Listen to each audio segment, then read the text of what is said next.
Salut à tous, ici Michael et bienvenue dans cette nouvelle vidéo.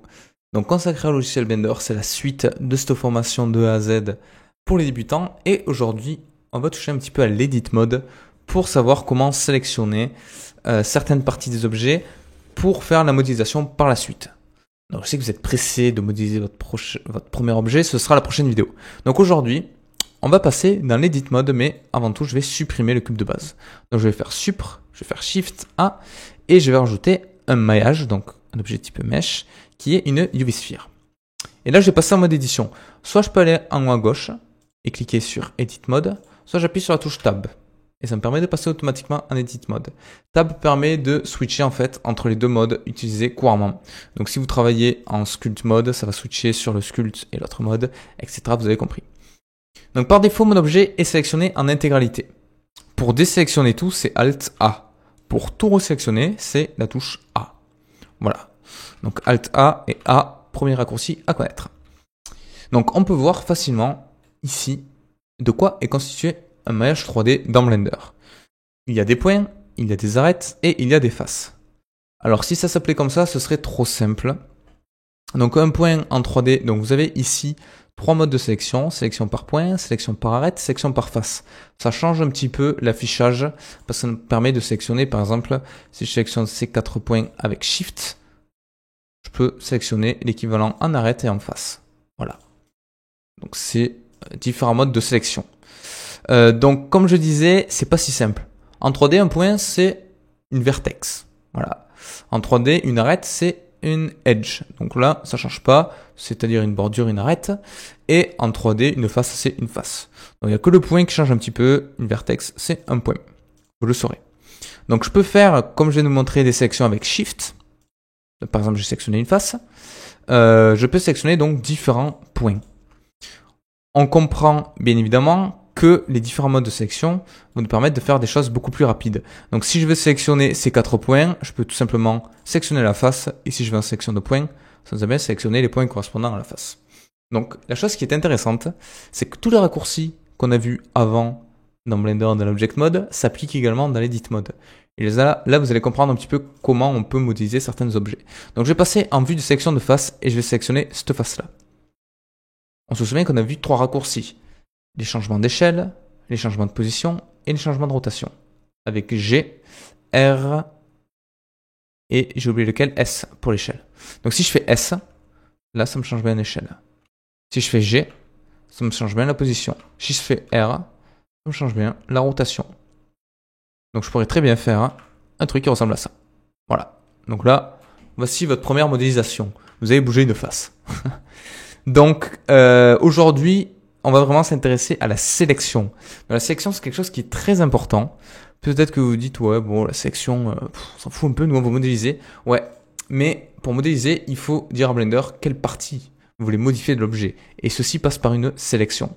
Alors la sélection, la première, comme je vous l'ai dit, il y a le Shift qui permet de sélectionner plusieurs points. On a également le Control qui permet de sélectionner d'un point à un autre. Donc si je fais de ici à ici, que je fais Control, ça me sélectionne tous les points intermédiaires. Donc c'est l'inverse de Windows, me demandez pas pourquoi. Dans Windows, c'est CTRL pour sélectionner plusieurs et c'est Shift pour faire de A vers B. Là, c'est l'inverse. Donc il faut s'y habituer. Ça marche avec tous les types de sélection. Donc si je fais une face, je peux faire d'ici à ici. Je peux faire d'ici à ici. Et maintenant, imaginons que je vais sélectionner de manière circulaire mon objet. C'est ce qu'on appelle le Edge Loop Select. On a un raccourci clavier qui est ultra important, c'est la touche Alt. La touche Alt, je peux me mettre là par exemple. Je vais faire Alt et je vais cliquer sur l'arête du côté et je fais un clic. Et là on voit comme magie, ça me sélectionne toutes les faces qui étaient adjacentes à ma sélection de manière circulaire. Alors c'est très important de positionner correctement son curseur parce que si j'avais fait le Alt en me mettant en haut, ça aurait sélectionné dans l'autre sens. Et là ça me sélectionne jusqu'ici. Pourquoi ? Parce qu'après mon point, il considère que c'est plus quelque chose qui est adjacent à ma face. Donc voilà, je peux faire ceci par exemple. Et avec Shift, je peux laisser enfoncer Shift et Alt et je peux ajouter une sélection. Voilà, je peux mettre ces 3. Je peux passer par exemple en vue de face. Et là, on peut voir qu'avec S, je peux déjà avoir un petit objet modélisé. Tout simplement avec de la sélection et avec un changement d'échelle. Je peux également faire une rotation si je le souhaite. Je peux faire avec G un changement de position. Donc CTRL pour faire selon l'échelle. Et voilà. Et donc là, j'ai encore un autre objet.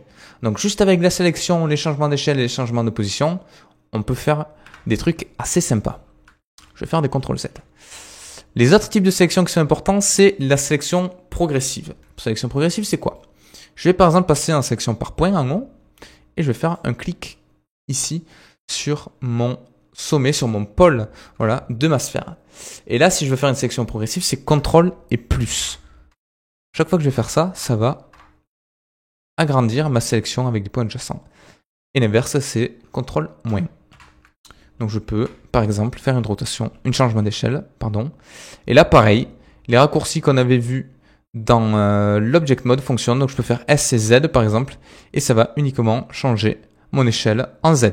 Et là, imaginons que je tape 0. Magie, ça m'aplatit mon objet. Donc ça, c'est très important, on va l'utiliser souvent dans la 3D.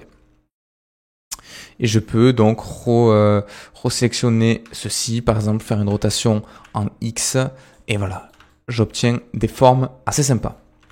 Donc, tout ceci, vous avez vu, c'est qu'avec des sélections et des raccourcis basiques. Donc, vous voyez, c'est pas si compliqué que ça au final, de faire des objets basiques.